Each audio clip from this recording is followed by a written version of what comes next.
bienvenidos. Hoy nos adentramos en una historia realmente oscura, la de Joseph Roy Metheny. Un nombre que inevitablemente va unido a un apodo, que ya de por sí da escalofríos: el caníbal hamburguesero. Nuestro objetivo hoy es desgranar lo que nos cuentan estas fuentes. Veremos su pasado, los crímenes que sí se confirmaron, esas confesiones terribles y, claro, esa afirmación sobre la carne humana que le dio, esa fama tan macabra. Queremos entender qué pasó según estos documentos. Sí, es un caso que engancha por lo brutal que es, pero también por las contradicciones tan enormes que tiene. Y esto empieza ya desde su infancia, como veremos. La información que tenemos dibuja un retrato complicado, la verdad. Se mezclan los hechos que sí están probados con afirmaciones suyas que son, impactantes, pero muy difíciles de verificar. Y esto nos obliga a mirar con lupa, ¿no? A ver qué dijo Metheny y qué se pudo demostrar de verdad. Pues empecemos por el principio. Joseph Roy Metheny nace en Baltimore, Maryland, el 2 de marzo de 1955. Pero ya aquí, en su niñez, las fuentes nos dan dos versiones, que no tienen nada que ver. Exacto. Por un lado está la versión de Metheny, la que contaba él, ya fuera en confesiones o a través de sus abogados. Él hablaba de una infancia de abandono, ¿no? Un padre alcohólico que muere pronto en un accidente de coche cuando él tenía solo 6 años. Una madre ausente, trabajando turnos dobles. Llegó a decir que vivió en casas de acogida y hasta se inventó que su madre había muerto. Uf, una mentira tremenda. Sobre todo porque su madre estaba viva, ¿eh? Y contó una historia muy distinta. Totalmente opuesta, sí.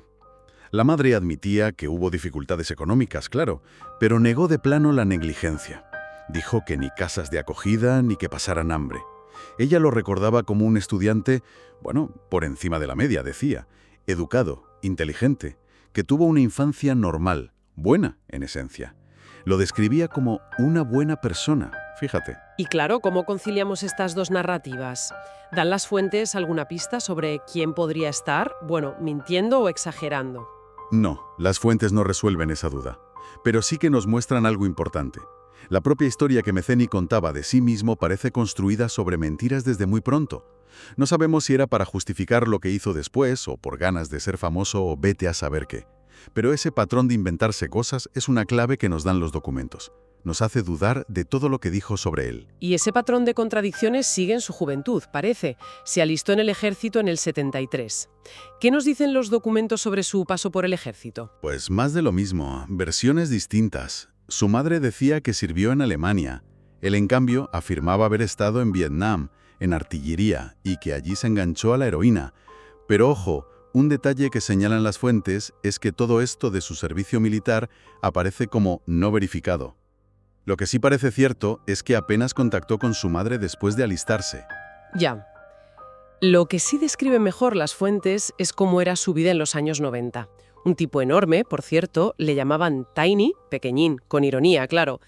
Frecuentaba bares, vivía de forma bastante precaria, a veces con gente sin hogar, y gastaba dinero en drogas. Sí, pero a la vez, y esto es lo interesante, esa dualidad que apuntan las fuentes. Tenía un trabajo estable. Era conductor de carretilla elevadora en una empresa de pallets, Joe Stein & Son Pallet Company. Y la gente de ese entorno del trabajo lo describía como inteligente, educado, que se expresaba bien, o sea, una fachada de normalidad que, como dicen los documentos, ya escondía secretos perversos. Y ese trabajo en la fábrica de pallets es clave en la historia. Y un detalle importante, él insistió mucho en poder vivir allí mismo. Sí. Consiguió que el jefe le dejara poner una caravana dentro del recinto. Las fuentes describen el sitio.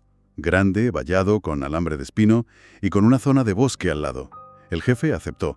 Pensó que así tendría seguridad por la noche de forma barata. Una decisión que, tuvo unas consecuencias terribles. Y en esa caravana, además de vivir, montó un pequeño negocio. Eso es, un puesto de comida improvisado. Vendía sándwiches de carne asada o hamburguesas a los trabajadores, a gente que pasaba por allí. Estaba cerca de la entrada. Una cosa como muy normal, ¿no? Pero que vista ahora, sabiendo lo que pasó después, pues da muy mal rollo, la verdad. Tal como lo cuentan los relatos. Con esa vida aparentemente normal, el trabajo, el negocio, las fuentes nos llevan ahora a la parte más oscura. Los crímenes. El de Cathy Ann Magaziner, en julio de 1994. Tenía 39 años, tenía antecedentes por prostitución, Metheny confesó que la estranguló y la enterró allí mismo, en la fábrica, en una fosa superficial. Y los relatos añaden detalles de su confesión que son, bueno, ponen los pelos de punta. Dijo que desenterró el esqueleto meses después, que guardó la cabeza en una caja y luego la tiró a la basura. El resto del cuerpo siguió allí escondido más de 2 años. Es tremendo. Un año después, agosto del 95, un doble asesinato con hacha bajo un puente. Las víctimas, Randall Brewer y Randy Pinker. sí, lo juzgaron por esas muertes, pero lo absolvieron en el 96. Faltaban pruebas, decían. Además, la cosa se complicó porque otra persona usó la misma hacha para otro crimen ese mismo día. Pero lo importante aquí es que tiempo después, Metheny admitió que sí, que él había matado a Brewer y a Pinker. Salió libre y al poco tiempo, en noviembre del 96, volvió a matar. A Kimberly Lynn Spicer. La conoció en un bar. Hay una testigo que los vio irse juntos hacia la fábrica. Él confesó haberla apuñalado hasta matarla.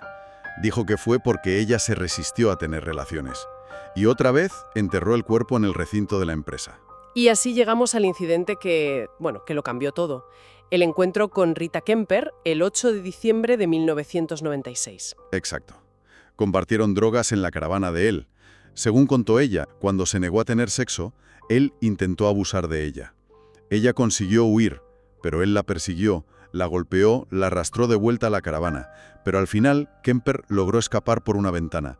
Y mientras escapaba, él le gritó algo que fue crucial. ¿El qué? Le gritó: «Te voy a matar y enterrarte en el bosque con las otras chicas». Con las otras chicas. Uf. Esa frase... Esa frase lo cambió todo, claro. La denuncia de Kemper y sobre todo esa amenaza específica puso a la policía en alerta máxima. Sugería que había más víctimas enterradas allí y que Metheny era mucho más peligroso de lo que parecía. Fue lo que desencadenó su detención, sin duda. Metheny debió sentirse acorralado después de que Kemper escapara porque cometió un error. Pidió ayuda a un amigo, se llamaba William P. Feibush, para mover el cuerpo de Spicer. Llevaba casi un mes enterrado. Sí, pero Feibush, en vez de ayudarle, fue la policía. Lo denunció el 15 de diciembre del 96. Y ese mismo día detuvieron a Metheny, que su jefe, Joe Stein Sr., también fue detenido al principio por posible complicidad, aunque al final lo acusaron de otras cosas. Menciona que el FBI intervino para proteger testigos del caso. La policía esperaba que se resistiera por lo grande que era, pero dicen los relatos que se entregó sin más. Sí, y lo más sorprendente es que empezó a confesar casi enseguida, sobre todo cuando la policía, guiada por la denuncia de Feibush, encontró el cuerpo de Spicer. ¿Y qué confesó en esos primeros momentos, según la información que tenemos? Pues fue bastante explícito, la verdad. Llevó a la policía a la tumba de Kathy Magaziner. Admitió otros asesinatos, habló de 3 prostitutas más en una zona concreta, aunque de esos no encontraron pruebas, solo su palabra. Y confesó también los asesinatos de Brewer y Pinker, por los que le habían absuelto. ¿Y dio alguna razón para toda esa violencia? Pues, al principio alegó que era por venganza contra su exmujer. La acusaba de haberse llevado a su hijo. Dijo que mató a Brewer y Pinker porque creía que sabían dónde estaba ella. Pero también habló de tirar otros cuerpos al río Patapsco, cuerpos que nunca aparecieron. Las cifras que dio variaban, entre 10 y 13 víctimas en total.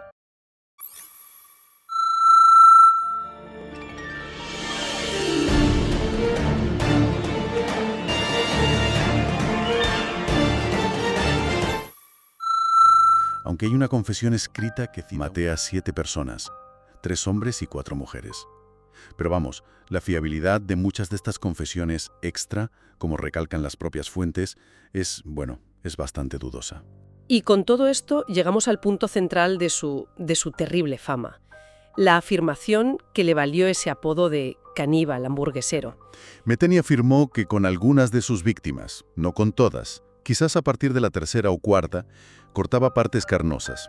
Describió cómo las guardaba en tuppers, en un congelador que tenía en la caravana, y que luego las procesaba y las mezclaba con carne de cerdo o de ternera. ¿Mezclarlas? ¿Para qué? Según él, según su relato, era sobre todo una forma macabra, sí, pero pragmática de deshacerse de pruebas. Pero también confesó que le daba un placer, perverso, el hecho de que la gente comiera carne humana sin saberlo. Incluso se cuenta una anécdota que él mismo relató. Un cliente le dijo que la carne sabía rara o especialmente buena, y Metheny le contestó que era cerdo. Y añadió frases como, bueno, no hay mucha diferencia entre el cerdo y la carne humana, o que los gustos del cuerpo humano eran muy similares a los de la carne de cerdo. Si los mezclas, nadie notaría la diferencia. Es una imagen aterradora, de verdad.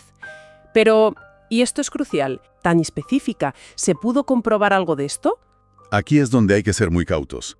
Señala que Metheny era un mentiroso patológico denostrado, que muchas de sus historias sonaban a fantasía, que los investigadores nunca pudieron confirmar ni cuántas víctimas hubo en total, ni lo de los cuerpos del río, que la historia de las hamburguesas podría ser otra invención más, quizás para ser más famoso o parte de sus delirios. Cito textualmente, nunca se comprobó si en realidad abrió su puesto de carne para vender el cuerpo de sus víctimas. Entiendo. Aunque también reconoce que faltan pruebas para otros crímenes que él se atribuyó. O sea que lo que podemos sacar en claro de la información que tenemos es que hay una ambigüedad muy grande sobre este punto tan escabroso. Exactamente. La confesión sobre las hamburguesas caníbales está ahí, está documentada en lo que él dijo. Pero la verificación, saber si de verdad pasó y hasta qué punto, sigue en el aire, queda como una sombra terrible, pero dudosa, sobre el caso. ¿Fue una fanfarronada monstruosa o una realidad aún más oscura? Los documentos no nos dan una respuesta clara y definitiva. ¿Y cómo acabó todo esto en los tribunales? ¿Cuáles fueron las condenas? Pues mira, en 1997 le cayeron 50 años por el secuestro e intento de agresión sexual a Rita Kemper. En el 98 le condenaron a muerte por el asesinato de Kimberly Spicer. Luego se declaró culpable del asesinato y robo de Kathy Magaziner, y ahí le cayó cadena perpetua. Y finalmente, en el año 2000, la condena a muerte por el caso de Spicer se la cambiaron también a cadena perpetua sin posibilidad de libertad condicional. Las fuentes también recogen declaraciones suyas que revelan una mentalidad absolutamente aterradora. Sí, son frases que hielan la sangre, muestran una falta total de remordimiento. Cosas como, lo disfrutaba, cometía asesinatos porque lo disfrutaba, no tenía ninguna excusa. Hablaba del placer, de la sensación de poder que le daba quitar una vida. Mencionó las drogas y el alcohol, sí, pero siempre diciendo que no eran excusa.